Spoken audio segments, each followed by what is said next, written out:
Hey everyone, Brandon here, and we have got some more Nintendo Switch 1 and 2 comparisons to get through, and right away I wanted to throw it to Pokemon Legends Arceus because this game does occasionally struggle on Nintendo Switch 1, but if you look right here, we're actually quite stable right now. But things do get a little bit jittery once we start getting into battle and start moving around. It's nothing particularly egregious.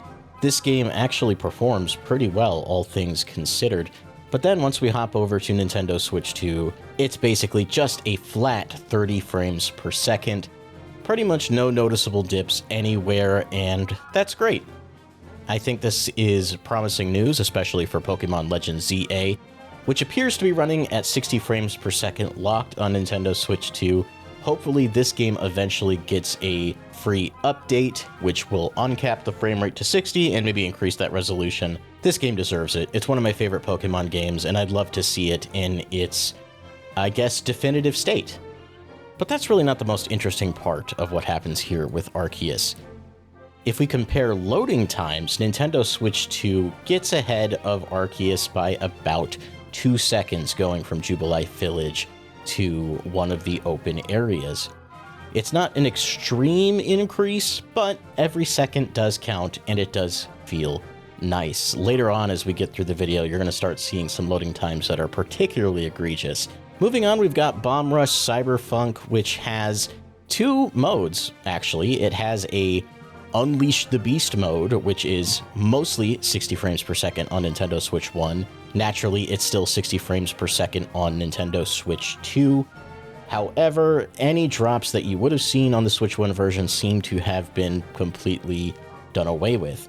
I noticed that if you have Unleash the Beast turned off, it caps the frame rate to 30, and that is still true on Nintendo Switch 2. So whatever differences there are in visual fidelity between the two modes isn't going to net you any additional frame rate on Switch 2, which is a shame. However, I have to go back to that loading time thing again, because boy howdy does Bomb Rush Cyberfunk take forever to load on Switch 1. If you look here, Nintendo Switch 2 absolutely demolishes Bomb Rush Cyberfunk on Nintendo Switch 1. At 15 seconds, Switch 2 has already loaded into the game. 20 seconds on, we're still loading on Nintendo Switch 1. And we're almost there, almost 26 seconds, an 11-second difference between the two versions, which is absolutely insane. Next up, we have a game that notoriously struggles on Nintendo Switch 1, and that is Disney Dreamlight Valley. As you can see, the frame rate is just jittering all over the place between 15 and 30, hovering right in that 20 to 21 FPS range. This is my wife's town, by the way, and she has a lot of vegetables, a lot of structures and characters roaming throughout the village, and it's absolutely tanking the frame rate. This game consistently crashes on Nintendo Switch 1 as well. It is pretty bad.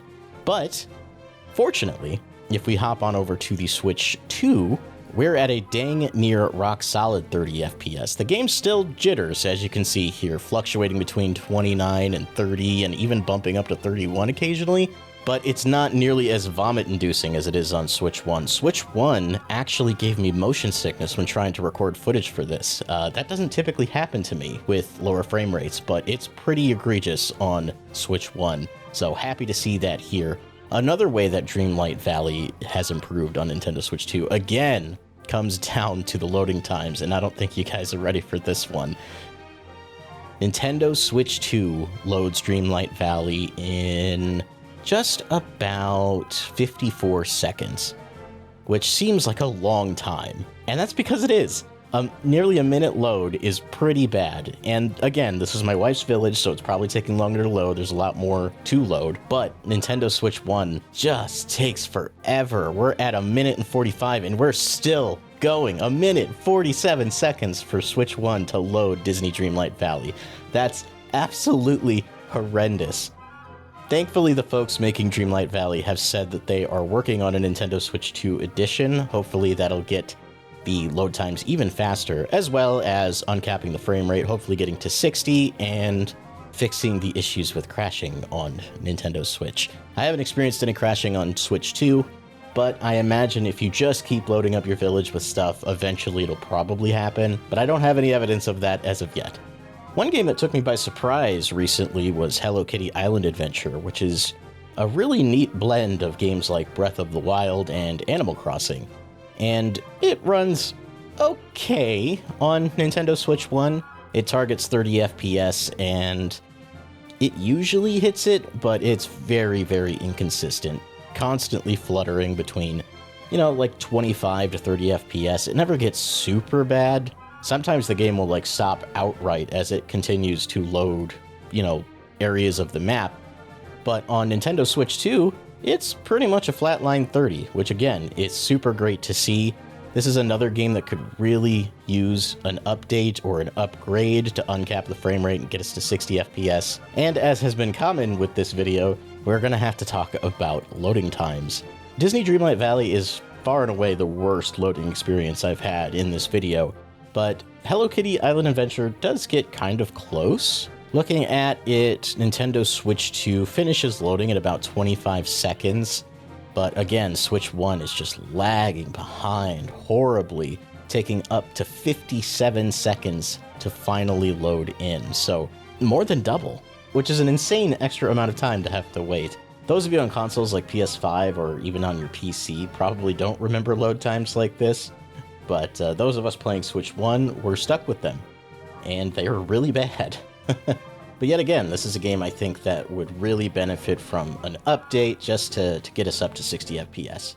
One that I thought would be a little more interesting, but ended up not being all that different, was Monster Hunter Rise. Monster Hunter Rise is a surprisingly stable game on Nintendo Switch 1, fairly often, if not always, hitting 30 FPS, and that is no different on Nintendo Switch 2. It's still 30 FPS. Because the game is capped there. I'd love to see the game get updated. It's at 60 FPS and above on other platforms, so it would be nice to get parity here with Switch 2. Loading times are a little bit faster, but not as notable as some of those other examples. However, a different Monster Hunter game totally caught me off guard on Nintendo Switch 2, and that's Monster Hunter Stories 2. On the Switch 1, Monster Hunter Stories 2's frame rate just fluctuates all over the place. It never quite hits 30 and stays there. It's usually floating in the 26-27 FPS range, but it can dip down in stressful environments. But if you swap over to Nintendo Switch 2, it is a locked 60 FPS experience because, I guess I didn't realize this, the game was uncapped on Nintendo Switch 1, which means that it just gets the boost to 60 FPS here on Switch 2, which is fantastic. I'm considering playing the game again just to experience it at 60 frames per second this time. Still, I'd love to see an update that would increase the overall resolution.